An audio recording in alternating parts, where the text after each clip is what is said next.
Hello everyone, ভিডঙ্ক.com ওয়েবসাইটে তোমাদের সবাইকে স্বাগত জানাই। আমি সৌরভ দে, তোমাদের math tutor.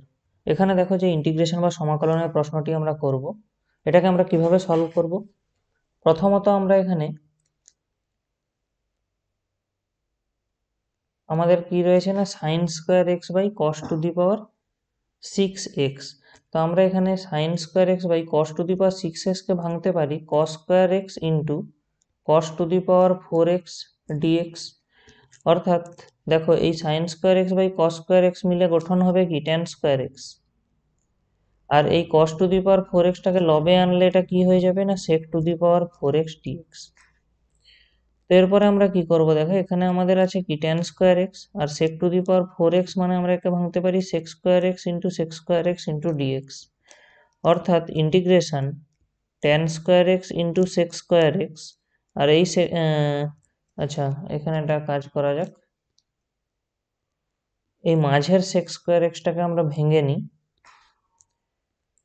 1 plus tan square x, এবং লাস্টে যে সেক স্কোয়ার এক্সটা ওটা একই রকম থাকলো, কোনো চেঞ্জ করছি না। তো এরপরে আমরা প্রতিস্থাপন করব কি না, ট্যান এক্স এর ভ্যালু আমরা ধরে নেব টি। তাহলে আমরা পেয়ে যাবো এখান থেকে sec square x dx equal to dt. তাহলে ইন্টিগ্রেশনে আমরা এখানে কত পেয়ে যাবো, টি স্কোয়ার। এখানে পেয়ে যাবো 1 প্লাস টি স্কোয়ার। এখানে দেখো সেক স্কোয়ার এক্স ডিএক্স দেওয়া আছে, যার ভ্যালু আমাদের অলরেডি নির্ণয় হয়েছে ডিটি। তাহলে আমরা অ্যাকচুয়ালি কত পাচ্ছি এখান থেকে, t square plus t to the power 4 DT.